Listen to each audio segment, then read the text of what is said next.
155 anos de um dos nomes muito esquecidos, eu sinto muita falta, tá? Mas de um dos nomes mais importantes da Revolução Russa, principalmente no campo da educação, que foi Naédia Krupskaya, né? Para quem acompanhou, a gente fez um vídeo um tempo atrás, eu não vou nem colocar ele aqui porque faz um tempo eu nem sei onde ele está direito, sobre agitação e propaganda, e eu utilizo já ela, tá? Mas estamos aqui trazendo porque, enfim, teve o recebido da Veneta que chegou no passado, que eu acho muito interessante trazer ele aqui para abrir esse vídeo, que é o As Bolcheviques, que são a história de 43 mulheres que estiveram presentes na Revolução Russa, né? E é impossível contar a história da Revolução Russa sem contar os passos que foram dados pelas mulheres, inclusive de início, de greve e de luta, né? Então vou abrir aqui na página e falar um pouquinho sobre a vida de Nadia Krupskaya.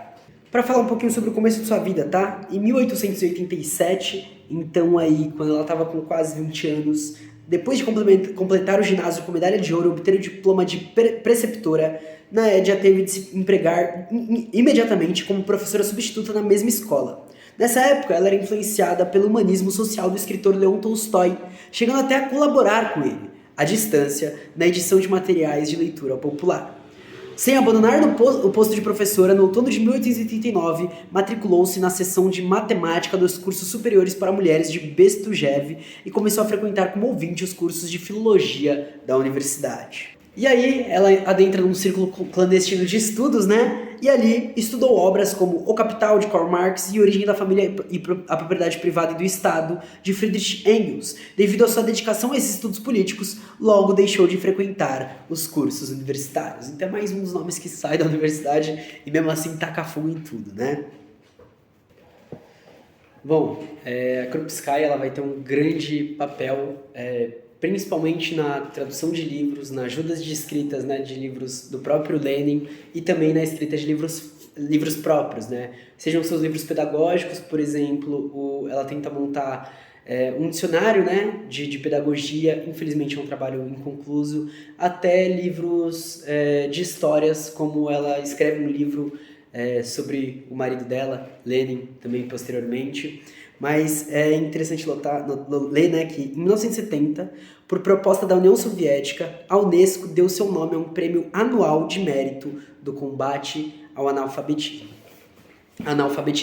E por isso que eu trago aqui a construção da pedagogia socialista, esse pela expressão popular, tá? E eu vou trazer só a parte de trás desse livro, que eu acho que já diz muita coisa, né?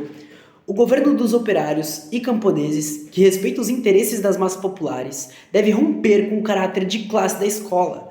Deve fazer com que a escola, em todos os níveis, seja acessível a todos os segmentos da população, mas fazer isso não só em palavras, mas em atos. A educação continuará sendo um privilégio da classe burguesa até que as finalidades da escola sejam alteradas. A população está interessada em que a escola fundamental, média e superior tenha uma finalidade comum: formar pessoas desenvolvidas multilateralmente, com predisposições sociais conscientes e organizadas, que tenham uma visão de mundo reflexiva, integral e que claramente entendam tudo o que está acontecendo ao seu redor, na natureza e na vida social. Pessoas preparadas na teoria e na prática para todos os tipos de trabalho, físico ou mental. Pessoas capazes de construir uma vida social racional, cheia de conteúdo, bonita e alegre. Essas pessoas são necessárias à sociedade socialista. Sem elas, o socialismo não pode se realizar plenamente. Bom, e aí sobre isso, e ela vai desenrolar um pouco sobre isso no próprio livro, né? Ela fala justamente que a gente não vai vencer só pelas armas, só pela força, mas a gente também vai precisar vencer cultural e ideologicamente. E para ela, a escola acaba se tornando um passo muito importante nisso, né? Não a escola como a gente conhece hoje, e não só a educação como a gente conhece hoje, né? Ela mesma abandona a própria universidade e mesmo assim desenvolve tudo isso.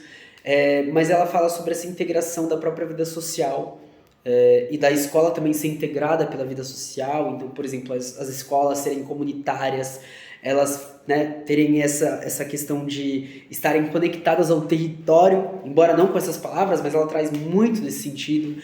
Ela vai fazer uma avaliação também sobre as escolas técnicas, né, já nessa formação, e ela inclusive vai falar sobre essa formação no sentido de trazer levar pessoas da Europa para o Brasil, né, naquela época, justamente porque eles não queriam especializar quem estava aqui, então no caso indígenas e os ex-escravizados negros. Então ela vai trazer tudo isso, né? E é bem interessante que ela fala: o mundo não pode ser vencido somente pelas armas e pela força, e que para ganhá-lo ideologicamente é necessário superar a velha cultura burguesa, a antiga ideologia burguesa. Enfim, eu recomendo muito lerem, né, esses dois livros, porque é isso. Enfim, ela tá dando papo aqui, e a gente só tá seguindo os papos dela. É nóis, família, até mais.